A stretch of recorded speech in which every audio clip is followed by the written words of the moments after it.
یہ دوہرے قتل کی ایک لڑزانخیز واردات تھی۔ اطلاع ملتے ہی میں نے ایک کانسٹیبل کو ساتھ لیا اور جائے وقوع پر پہنچ گیا۔ میں اختتام پر تھا۔ اس وقت شام کے 5 بج رہے تھے۔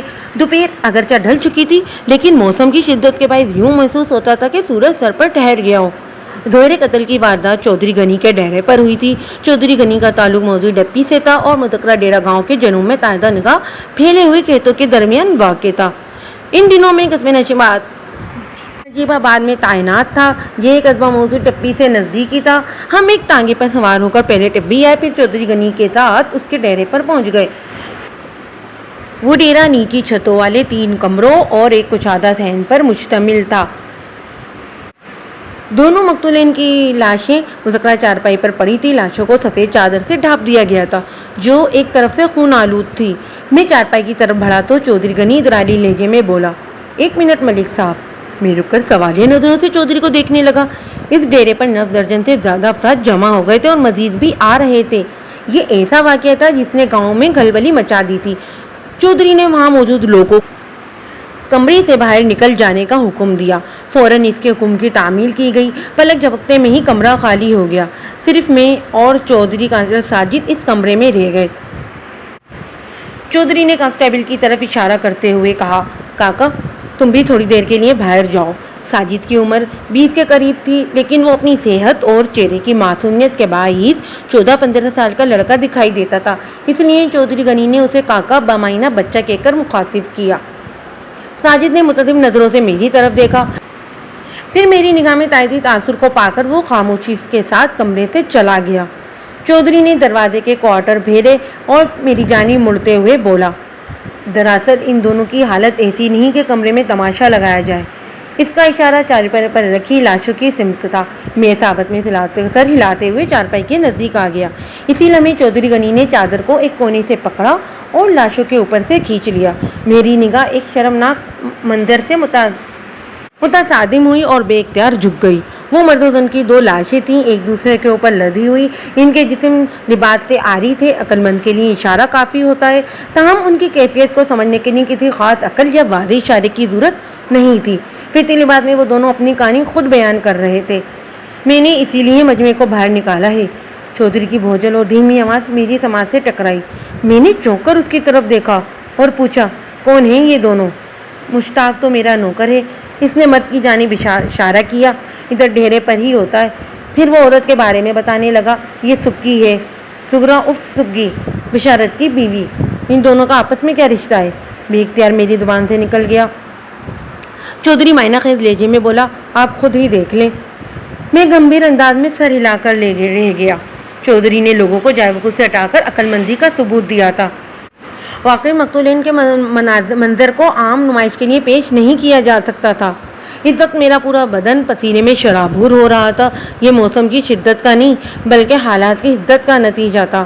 بہرحال موقع کی کارروائی بہت ضروری تھی، اس لیے میں بڑے محتاط طریقے سے ان لاشوں کے معائنے میں مصروف ہو گیا۔ 15 منٹ کے تنقیدی جائزے کے بعد میں اس نتیجے پر پہنچا کہ مشتاق اور سگی کو ان کی بے خبری میں موت کے گھاٹ اتارا گیا تھا۔ یہ بے خبری ان کی بیگانگی اور خشوع کا نتیجہ بھی ہو سکتی تھی۔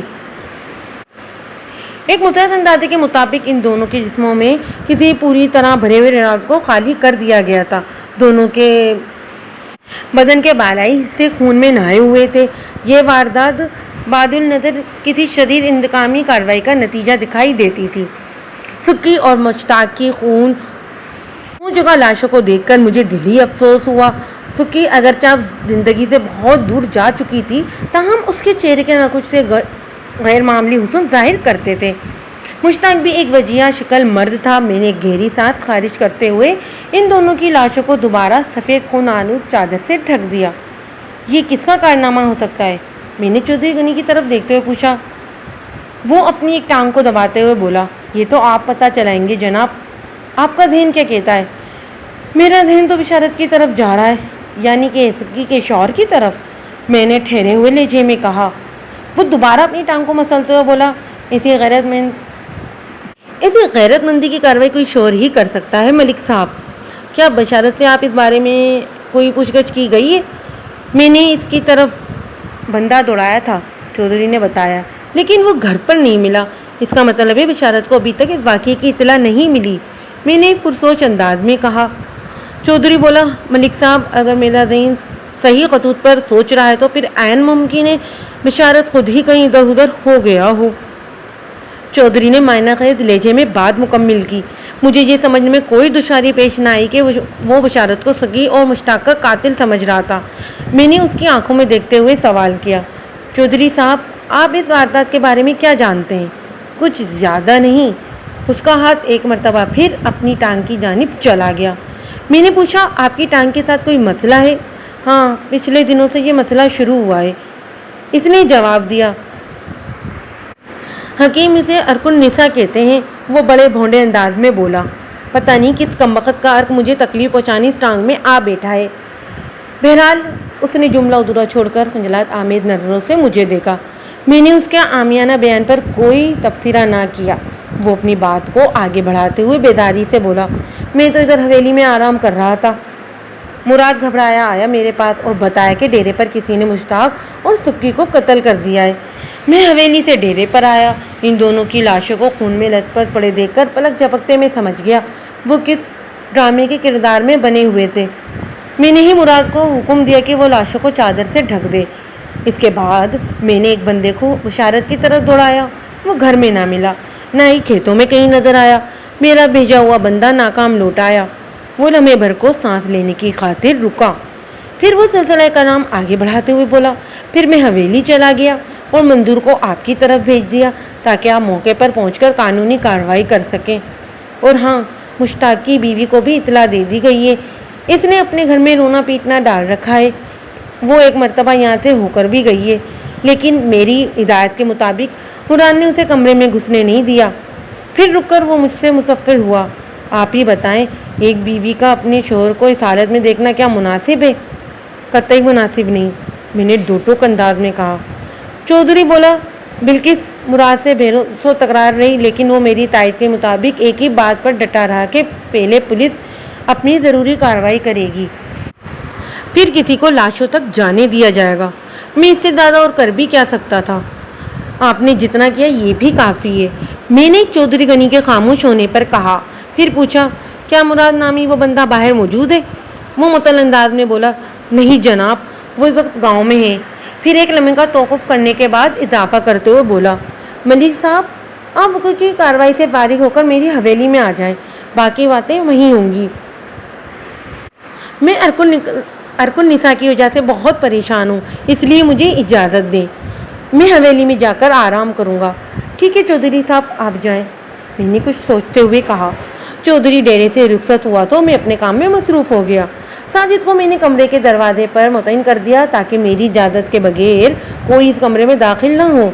باہر موجود 8-9 افراد اندر آئے اور لاشوں کا نظارہ کرنے کے لیے بے چین تھے۔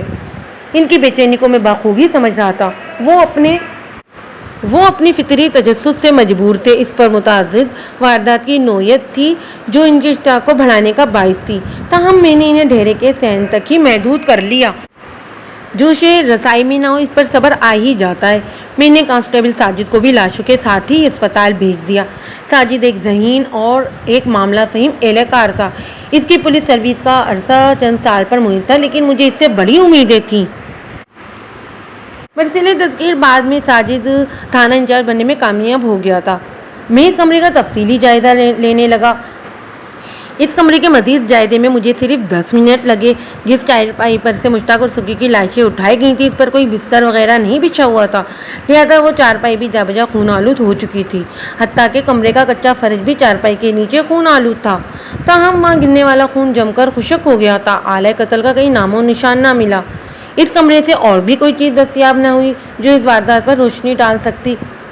میں اس کمرے میں ضروری کارروائی کے بعد باہر نکل آیا اور دروازے کو بند کر کے کنڈی لگانے کے بعد دوسرے کمروں کی جانب بڑھ گیا۔ صحن میں موجود لوگوں کے چہرے تجسس سے چمک رہے تھے، انداز و طور میں بے چینی پائی جاتی تھی اور آنکھوں میں سنسنی آمیز سوالات جھلکتے تھے۔ میں نے ان پر ایک تنقیدی نگاہ ڈالی اور ایک پکی عمر کے شخص کو اشارے سے اپنے پاس بلایا۔ وہ مجھے ایک سمجھدار اور برباد آدمی لگا تھا اور اس کی معقولیت کے باعث میں نے اس کا ہی انتخاب کیا۔ مسلمان شخص میکانیکی انداز میں میرے قریب پہنچا اور بعد معاملات ہوشیار ہو کر کھڑا ہو گیا۔ میں نے اس کی طرف دیکھتے ہوئے پوچھا، چاچا تمہارا نام کیا ہے؟ جی رحمت علی، اس نے جواب دیا۔ رحمت علی، تم پر اللہ کی رحمت ہو، میں نے کہا، پھر پوچھا کیا تم بھی وزیر ٹبی میں ہی رہتے ہو؟ میں نے اپنی آواز کو حد الامکان دھیما رکھا تھا۔ جی سرکار۔ کرتے کیا ہو؟ میں نے استفسار کیا۔ اولاد جوان ہو گئی ہے، اب وہی سب کچھ کرتے ہیں، وہ ٹھہرے ہوئے لہجے میں بولا۔ میرے بیٹے کہتے ہیں ابا آرام کرو اور خوب گھومو پھرو، کام ہم کریں گے۔ خوش قسمت ہو چاچا رحمت، میں نے فرتے جذبات سے لبریز لہجے میں کہا۔ ایسی فرما بردار اور صالح اولاد تو کسی کے ہی نصیب میں آتی ہے، بس جی اللہ کا کرم ہے، وہ سادگی سے بھرے لہجے میں بولا۔ بزرگوں نے اولاد کے سلسلے میں ایک ہی ٹوٹکا بتایا تھا اور میں نے اس ٹوٹکے پر عمل کیا اور نتیجہ 100% پایا ہے۔ چاچا وہ ٹوٹکا مجھے بھی بتا دو، میں نے کہا۔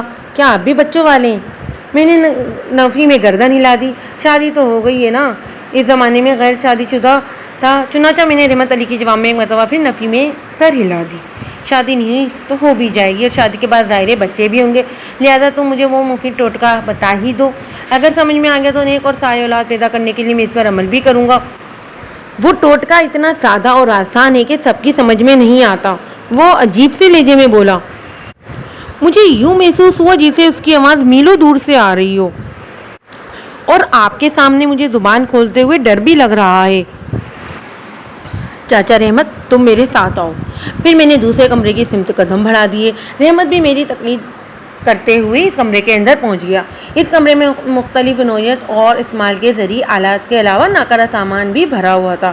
میں نے کمرے کا معائنہ اور اعلیٰ قتل کی تلاش جاری رکھتے ہوئے رحمت علی سے پوچھا، چاچا بڑی عجیب بات کی ہے تم نے، جب وہ ٹوٹکا اتنا سادہ ہے تو پھر لوگوں کی سمجھ میں کیوں نہیں آتا؟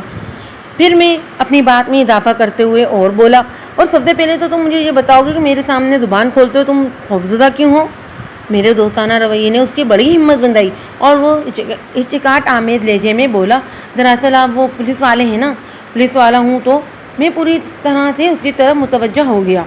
میں نے سنا ہے کہ پولیس والوں کو اوپر کی بہت آمدنی ہوتی ہے۔ اللہ کا شکر ہے میرے ساتھ ایسا کوئی معاملہ نہیں ہے۔ اس نے حیرت اور بے یقینی سے مجھے دیکھا۔ میں بالکل ٹھیک کہہ رہا ہوں چاچا؟ تو پھر مجھے نہیں ڈرنا چاہیے؟ ہاں ہاں بولو، رحمت علی نے گہری سانس لیتے ہوئے کہا۔ میرے بزرگوں نے نصیحت کی تھی کہ بیوی اور بچوں کو ہمیشہ رزق حلال کھلانا۔ میں نے تو ساری زندگی اسی سادہ ٹوٹکے پر عمل کیا اور اللہ کا شکر ہے بڑھاپا بڑے آرام و سکون سے گزر رہا ہے۔ میں نے بے ساختہ کہا، تمہارا بڑھاپا اور تمہاری اولاد کی جوانی؟ رحمت علی نے ایک آفاقی حقیقت بیان کی تھی جس سے انکار کرنے والا معقولیت کے دائرے سے باہر کھڑا نظر آتا ہے۔ میں نے خود ذاتی طور پر اس حقیقت کے عملی تجزیے سے گزرا ہوں اور اللہ تعالیٰ کا لاکھ لاکھ کرم ہے کہ عزت نانا اور دادا جیسے ٹائٹل سنبھالے بیٹھا ہوں، مگر مجال ہے مجھے کہ اولاد کی طرف سے اور ان کی اولاد کی طرف سے کسی پریشانی کا سامنا ہو۔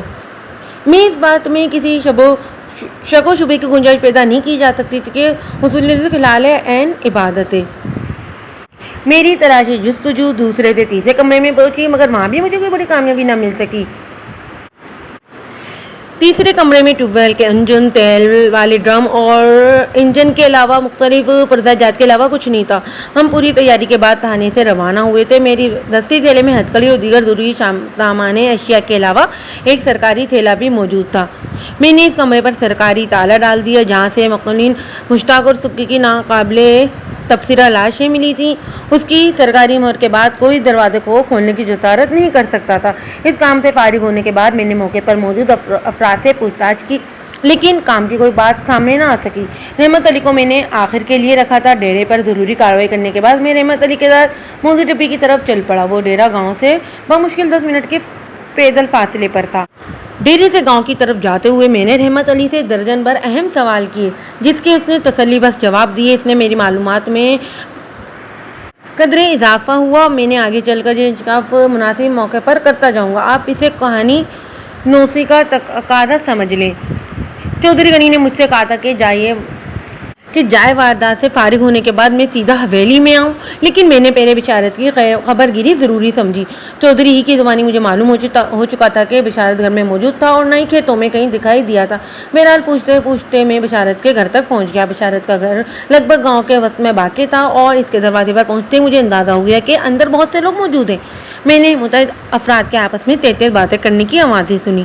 میری دستک کے جواب میں درمیانے قد کے ایک شخص نے دروازہ کھولا اور مجھ پر نگاہ پڑتے ہی وہ گھبرا گیا۔ اس کے رد عمل نے مجھے چونکنے پر مجبور کر دیا۔ کیا بشارت تمہارا ہی نام ہے؟ میں نے اسے تیز نظروں سے گھورا۔ میں یہی سمجھا تھا بشارت گھر آ گیا۔ مجھے دیکھ کر اس کے چہرے پر نمودار ہونے والی گھبراہٹ بھی اسی جانب اشارہ کرتی تھی۔ اس شخص نے میرے سوال کا جواب دیتے ہوئے کہا، میں فرمان ہوں جی، بشارت کا ساڑو، بشارت کو باہر بھیجو۔ میں نے فرمان سے کہا، کیا وہ گھر میں ہے؟ بشارت کے ہمدرد نے جواب دیا، وہ بھی گھر نہیں پہنچا، ہم ابھی اسی کا انتظار کر رہے ہیں، وہ ادھر کھیتوں میں بھی نہیں ہے۔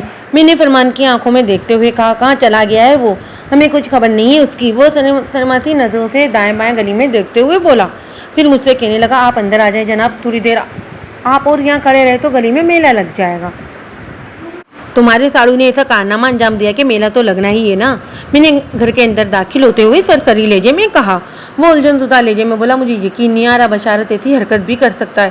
تھوڑی دیر بعد میں بشارت کی بیٹھک میں کرسی پر بیٹھا تھا۔ میرے علاوہ فرمان اور اس کی بیوی کبرا بھی وہاں موجود تھے۔ اپنے 3 بچوں کو انہوں نے گھر کے اندرونی حصے تک محدود کر دیا تھا۔ میری آمد سے قبل اس گھر کے اندر جو پاس پڑوس والے جمع تھے، فرمان نے انہیں رخصت کر دیا۔ میرا نام ملک صفدر حیات ہے۔ میں نے ٹھہرے ہوئے لہجے میں اپنا تعارف کروایا۔ میں قصبہ نجم آباد کا تھانہ انچارج ہوں۔ آپ لوگوں کا گاؤں میں موزر طبیب میرے تھانے کے دودھ میں آتا ہے۔ فرمان نے بڑے سنجیدہ انداز میں اپنے سر کو ثابتی جشن دی، لیکن منہ سے کچھ نہ بولا۔ مگر اس کی بیوی کبرا خاموش نہ رہ سکی۔ وہ احتجاجی لہجے میں مجھ سے متفر ہوئی۔ اس کی آواز میں گہرا دکھ رچا بسا تھا۔ تھانے دار صاحب، آپ نے قانونی کارروائی میں اتنی جلدی کیوں کی؟ کم از کم بشارت کے آنے کا تو انتظار کر لیتے۔ لاشیں تو بعد میں بھی اسپتال پہنچائی جا سکتی تھیں۔ میں تو اپنی بہن کا منہ بھی نہیں دیکھ سکی۔ وہ روحان سی ہو گئی۔ بے وقوفی کی باتیں نہ کرو کبرا، فرمان نے بڑے نرم انداز سے اسے سرزش کی۔ کوئی شرم حیا ہے کہ نہیں؟ اس حالت میں تم سگی کا منہ دیکھ کر کیا کرتی؟ اس کی باتوں سے مجھے اندازہ ہوا کہ وہ حالت کی نزاکت سے پوری طرح آگاہ تھے۔ میں کبرا کے دکھ کو سمجھ رہا تھا، کچھ بھی تھا۔ بہرحال سورہ سگی اس کی چھوٹی بہن تھی جو ابھی دنیا میں باقی نہیں رہی تھی۔ یہ ایسا واقعہ ہے کہ مقتولین کی لاشوں کو زیادہ دیر تک جائے واردات پر رکھ کر تماشا نہ بنایا جا سکتا تھا، میں نے سمجھانے والے انداز میں کہا۔ اوپر سے شدید گرمی کا موسم بھی اس بات کی اجازت نہیں دیتا۔ بہرحال میں نے جملہ چھوڑ کر کبرا کی طرف دیکھا اور تسلی آمیز لہجے میں کہا، تم فکر نہ کرو، پوسٹ مارٹم کے بعد مقتولین کی لاشیں ان کے ورثاء کے حوالے کر دی جائیں گی، پھر تدفین سے پہلے تم جی بھر کر اپنی بہن کا منہ دیکھ لینا۔ تھانے دار صاحب، ہم ادھر چودھری کے ڈیرے پر بھی گئے تھے، کبرا بھرائی ہوئے آواز میں بولی، لیکن اس نامراد مراد نے ہمیں کمرے کے اندر تک نہیں جانے دیا۔ خدا کا غضب ہے، میری چھوٹی بہن قتل ہو گئی، مجھے اس کی لاش تک جانے سے روکا جا رہا ہے۔ تمہارا دماغ خراب ہو گیا ہے کیا کبرا؟ فرمان نے قدرے سخت لہجے میں کہا، حالات کو سمجھنے کی کوشش کرو، تم اس وقت بہت جذباتی ہو رہی ہو۔ سگی نے تو ہماری ناک کٹوا دی ہے، شور شرابہ مچا کر تم باقی کسر پوری کرنا چاہتی ہو۔ فرمان کا آخری جملہ تلخی سے بھرا ہوا تھا۔ وہ اپنی باتوں سے مجھے ایک معقول اور سمجھدار آدمی لگا۔ حالت کی نزاکت کو اس نے بڑی گہرائی سے محسوس کر لیا تھا، اسی لیے ایک ایک جملہ ناپ تول کر ادا کر رہا تھا۔ میں نے کبرا کی تشکیل کی خاطر ٹھہرے ہوئے لہجے میں کہا، بی بی، میں کوئی تم لوگوں کا دشمن نہیں ہوں۔ رات کو چودھری غنی نے ہی وہاں متعین کیا تھا۔ مقتول مشتاق کی بیوی بلکس بھی اپنے شوہر کا منہ دیکھنے وہاں پہنچی تھی، لیکن آپ لوگوں کی طرح مراد نے بلکس کو بھی کمرے کے اندر قدم نہیں رکھنے دیا۔ پھر میں نے فرمان کی جانب اشارہ کیا، تمہارا شوہر عقل مند ہے، یہ بالکل ٹھیک کہہ رہا ہے، تم جذبات میں بہنے کی بجائے حالات کو سمجھنے کی کوشش کرو۔ یہ جو کچھ بھی ہوا اس میں سب سے زیادہ بدنامی آپ ہی لوگوں کی ہے۔ پتہ نہیں میری بات اس کی عقل میں بیٹھی کہ نہیں۔ بہرحال وہ خاموش ہو کر گائے بگائے نفی میں سر ہلانے لگی۔ فرمان میری جانب متوجہ ہوتے ہوئے بولا، ملک صاحب، آپ کی باتوں سے میں نے محسوس کیا ہے کہ آپ اس دوہرے قتل کے سلسلے میں بشارت پر شک کر رہے ہیں۔ کیا میں بشارت پر شک کرنے میں حق بجانب نہیں ہوں؟ میں نے اس کا جواب دینے کی بجائے الٹا سوال کر دیا تو وہ جبروس ہو کر رہ گیا۔ خجالت آمیز انداز میں بولا، میرا مطلب ہے کہ بشارت اتنا بہادر نہیں ہے۔ میں نے واضح طور پر محسوس کیا کہ وہ بہادر کی بجائے غیرت مند استعمال کرنا چاہتا تھا، لیکن کبرا کی موجودگی کے سبب اس نے جملے میں رد و بدل کر دیا تھا۔ سگی کے لاؤبالی کردار کے بارے میں رحمت علی نے بھی مجھے بہت کچھ بتایا تھا، اور اب میں نے فرمان کے رویے سے بھی یہ محسوس کیا تھا کہ وہ اپنی سالی کی حرکتوں سے خوش نظر نہیں آتا تھا۔ میں نے کھنگار کر گلا صاف کرتے ہوئے کہا، فرمان، بیوی کا معاملہ ایسا ہوتا ہے کہ بزدل سے بزدل انسان بھی غیرت کے جوش میں ٹارزن بن جاتا ہے۔ اگر بشارت اس دور قتل کی واردات میں ملوث نہیں تو پھر وہ کہاں غائب ہے؟ یہ بات تو میری بھی سمجھ میں نہیں آ رہی، وہ متنصب انداز میں بولا۔ میں نے خود ہی کھیتوں میں جا کر اسے دیکھا ہے، وہ مجھے اپنی زمین پر بھی دکھائی نہیں دیا، اور نہ ہی اس کی بیل گاڑی کہیں نظر آئی۔ بشارت کی زمین کس طرف واقع ہے؟ میں نے ایک فوری خیال کے تحت پوچھ لیا۔ فرمان نے جواب دیا، ادھر مغرب کی طرف۔ اس کے ساتھ ہی اس نے مذکرہ سمیٹنے کی جانب بھی اشارہ کیا۔ کوئی 15 منٹ کے پیدل فاصلے پر بشارت کی 5 ہیکٹر عرضی ہے، وہ آج کل بیل گاڑی کو بھی ساتھ لے گیا تھا۔ کہہ رہا تھا واپسی پر اپنے اور میرے لیے جانوروں کے لیے سبزہ چارہ لے کر آئے گا، مگر وہ ابھی تک لوٹ کر نہیں آیا۔ اس کے بعد وہ اپنے اور بشارت کے پالتو جانوروں کی تفصیل مجھے بتانے لگا۔ کبرا نے کہا، ہم بھی بشارت کے انتظار میں اپنا گھر چھوڑ کر ادھر بیٹھے ہیں۔ چھوٹے بچے کا مسئلہ پیدا ہو گیا ہے۔ کون چھوٹا بچہ؟ میں نے چونکتے ہوئے لہجے میں پوچھا۔ سگی کا ایک ہی تو بچہ ہے، نوید، کبرا نے بتایا۔ میں اسی معصوم کی بات کر رہی ہوں۔ اب نوید کو کس کے آسرے پر چھوڑ کر اپنے گھر جائیں؟ فرمان کہتا ہے نوید کو اپنے ساتھ لے چلو، وہ دن بھر بھی تو ادھر ہی رہا ہے، لیکن میں بشارت کا انتظار کرنا چاہتی ہوں۔ کبرا کی باتیں انکشاف انگیز تھی۔ میں نے بشارت کے بیٹے کے سلسلے میں کویت کر اس سے کئی سوال کیے۔ مزید حقائق نکل کر سامنے آ گئے۔ کبرا نے میرے سوالات کے جواب میں بتایا کہ آج دوپہر کو جب سگی بشارت کے لیے کھانا لے کر کھیتوں کی جانب جانے لگی تو اس نے ننھے نوید کو اس کے گھر چھوڑ دیا۔ نوید کی عمر کم و بیش 5 سال تھی اور وہ اپنی خالہ کے گھر میں خوشی خوشی رہ جاتا تھا۔ کبرا کا گھر اس گلی میں 2 گھر چھوڑ کر واقع تھا۔ کبرا کے 3 بچے تھے جن کی عمریں علی اور ترتیب 10، 8 اور 5 سال تھیں۔ اسماعیل اور ارسلان بڑے تھے، جبکہ رابعہ اور نوید کی ہم عمر تھی۔ نوید اسی کے ساتھ زیادہ گل مل کر کھیلتا تھا۔ میں نے کبرا سے پوچھا، سگی کتنے بجے نوید کو تمہارے پاس چھوڑ کر گئی تھی؟ میرا خیال ہے اس وقت 12:30 بجے تھے۔ اس نے بتایا۔ اس نے جاتے وقت کوئی خاص بات کی تھی؟ میں نے پوچھا۔ نہیں، وہ سوچنے والے انداز میں بولی۔ کیا وہ روزانہ اس وقت بشارت کا کھانا لے کر کھیتوں میں جاتی تھی؟ ہاں جی، لگ بھگ اسی وقت وہ بشارت کو کھانا دینے جاتی تھی۔ اس کے لہجے میں بے چینی جھلکنے لگی۔ ادھر جاتے ہوئے وہ نوید کو ہمارے ہی گھر چھوڑتی تھی؟ کیا بات ہے کبرا؟ میں نے اس کے چہرے سے اس کی اندرونی بے چینی کو بھانپ لیا۔ تو مجھے الجھی ہوئی نظر آ رہی ہو، کوئی پریشانی ہے تو مجھے بتاؤ۔ مجھے میں ایک بات بتانا بھول گئی، وہ کشمکش سی کیفیت میں بولی۔ پتہ نہیں اس کی کوئی آپ کی نظر میں اہمیت بھی ہے یا نہیں؟ اہم اور غیر اہم کا فیصلہ میں خود کر لوں گا۔ میں نے جلدی سے کہا، تم مجھے وہ بات بتاؤ کیا ہے؟ اس نے بتایا۔ سگی نے کھیتوں کی طرف جاتے ہوئے مجھے بتایا تھا کہ آج اسے واپسی میں دیر ہو جائے گی۔ اس کی آواز بھرا گئی۔ مجھے کیا پتا تھا، وہ گلوگر انداز میں بولی، کہ سگی کو اتنی دیر ہو جائے گی کہ وہ پھر کبھی واپس نہیں لوٹ سکے گی۔ بات ختم کرتے ہی وہ دوپٹے کے پلو سے آنسو پہنچنے لگی۔ میرے سوال کا جواب دیتے ہوئے اس کی آنکھیں ڈبڈبا گئی تھیں۔ میں اس کی جذباتی کیفیت کو سمجھ رہا تھا۔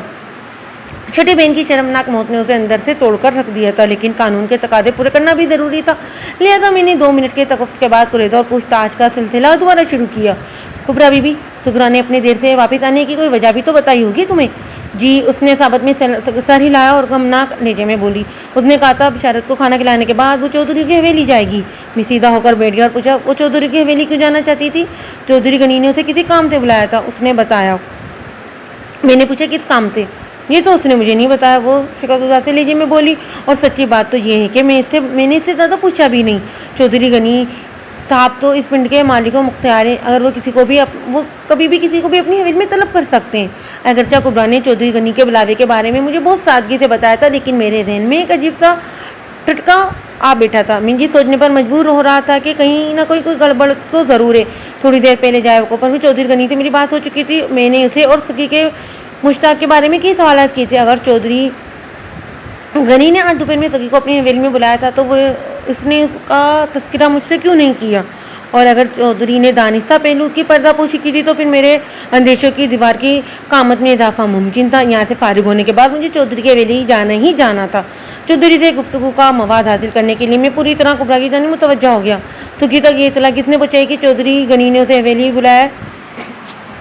ماسی مختار آئی تھی کہ سگی کو بتانے۔ اس نے جواب دیا۔ یہ ماسی مختارہ کون ہے اور کہاں رہتی ہے؟ ماسی مختارہ چودھری غنی کی نوکرانی ہے، کبرا نے جواب دیا۔ وہ ادھر حویلی میں ہی رہتی ہے۔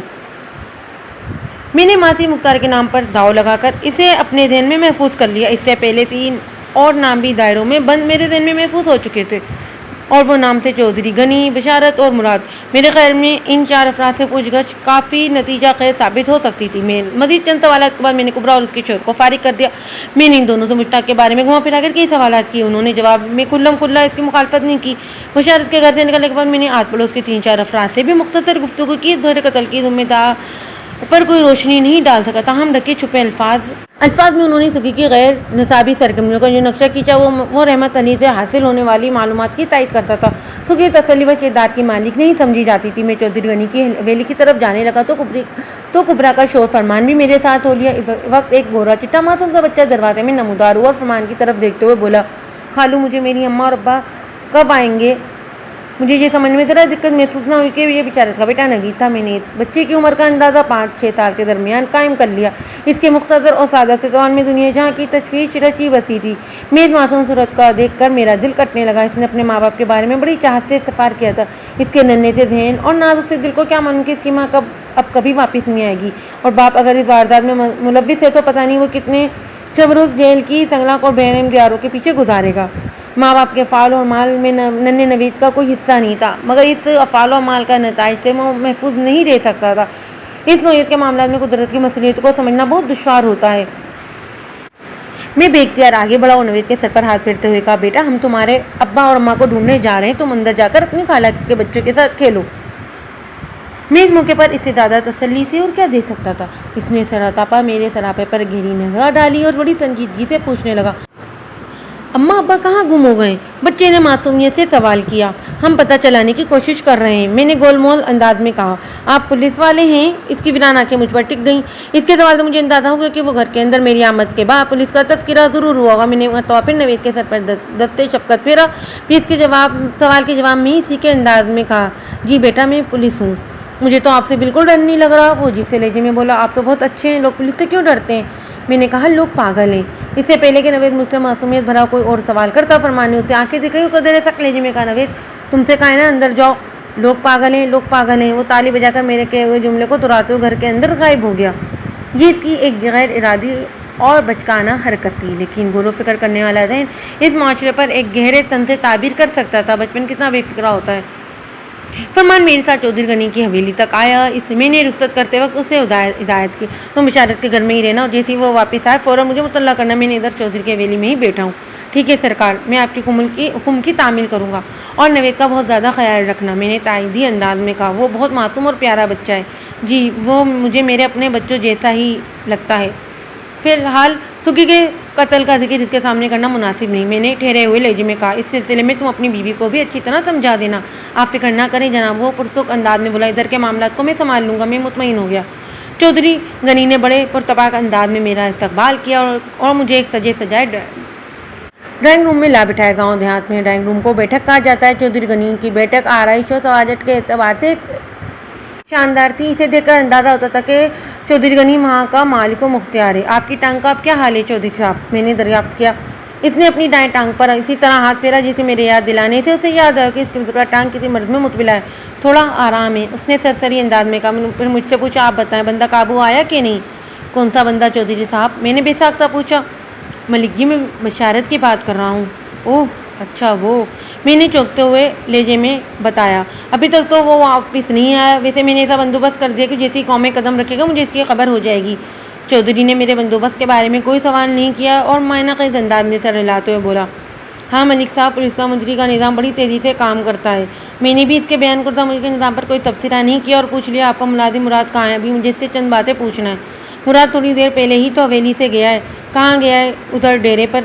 یہ عجیب اتفاق ہے چودھری صاحب، میں نے چودھری غنی کی آنکھوں میں دیکھتے ہوئے کہا، میں ادھر ڈیرے پر مراد کے بارے میں سوال کرنے تو یہاں گاؤں میں تھا، اور اب میں یہاں پہنچا تو ادھر سے چلا گیا۔ بالکل درست فرمایا آپ نے، وہ ثابت میں سر ہلاتے ہوئے بولا، واقعی یہ ایک عجیب ہی اتفاق ہے۔ ایک لمحے کا توقف کرنے کے بعد وہ گہری سنجیدگی سے بولا، وہ بات دراصل یہ ہے کہ ملک صاحب کے مراد اور مشتاق کی ڈیوٹی میں نے ڈیرے پر لگا رکھی تھی۔ مشتاق گھر والا باہر والا تھا، اس لیے وہ رات کو اپنے گھر پر جاتا تھا، مگر مراد ادھر رات کو ڈیرے پر ہی رہتا ہے۔ مراد چھنا چھانٹے کہیں بھی رہے سے کوئی فرق نہیں پڑتا۔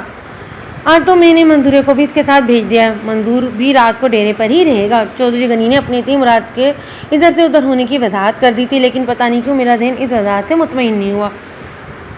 ایک فوری خیال کے تحت میں نے پوچھ لیا، منظور اور مراد سوئیں گے کہاں؟ رہائشی کمرے کو تو میں نے سیل بند کر دیا ہے۔ منظور عرف منظورہ وہی شخص تھا جو دوہرے قتل کی واردات کی اطلاع دینے میرے پاس تھانے پہنچا تھا۔ چودھری نے میرے سوال کا جواب دیتے ہوئے کہا، جناب مجھے خبر ہے کہ آپ نے اس کمرے پر سرکاری تالا ڈال دیا ہے، لیکن وہاں ڈیرے پر 2 اور کمرے بھی ہیں۔ ویسے آج کل موسم اتنا گرم ہے کہ لوگ احاطے میں ہی سو جاتے ہیں۔ ادھر چودھری کی بات ختم ہوئی، ادھر بیٹے کے دروازے پر ٹرے لیے ملازم نمودار ہوا۔ اس نے جو کنگ سائز ٹرے اٹھا رکھی تھی وہ سامان کو دونوں سے لدی پدی دکھائی دیتی تھی۔ چودھری کا اشارہ اجازت نما پا کر اس ملازم صورت شکل نے تمام اشیاء میرے سامنے میز پر سجا دی اور جب ادب و احترام کے ساتھ بیٹھک میں داخل ہوئے تھے کہ سارا رخصت ہو گیا۔ ملک صاحب کسی تکلف کی ضرورت نہیں، چودھری میز کی سمت اشارہ کرتے ہوئے بولا، اس حویلی کو اپنا ہی گھر سمجھیں۔ میرے لاکھ انکار کے باوجود بھی جب اس کے اسرار میں کمی واقع نہ ہوئی تو مجھے اپنے ہاتھوں اور منہ کو ذمت دینا ہی پڑی۔ اپنی ضد پر ڈٹے رہنے سے کفران نعمت کا خدشہ تھا۔ آپ ادھر بشارت گھر میں کافی رات وقت گزار کر آئے ہیں، چودھری نے کہا۔ اس دوہرے قتل کے سلسلے میں کوئی نکتہ ہاتھ آیا؟ چودھری کا انداز ٹوہ لینے والا تھا۔ میں نے ٹھہرے ہوئے لہجے میں کہا، ہاں ایک سرا ہاتھ تو لگا، لیکن پتہ نہیں اسے کچھ حاصل ہوتا بھی ہے یا نہیں۔ چودھری غنی کے کان کھڑے ہو گئے۔ علی لہجے میں متصفر ہوا، آپ کس سرے کی بات کر رہے ہیں ملک صاحب؟ میں نے اپنے لہجے کی سنجیدگی کو برقرار رکھتے ہوئے کہا، چودھری صاحب میں نے جو سرا پکڑا ہے اس کے دوسرے کنارے پر آپ کھڑے ہیں، آپ کھل کر کہیں کیا کہنا چاہتے ہیں؟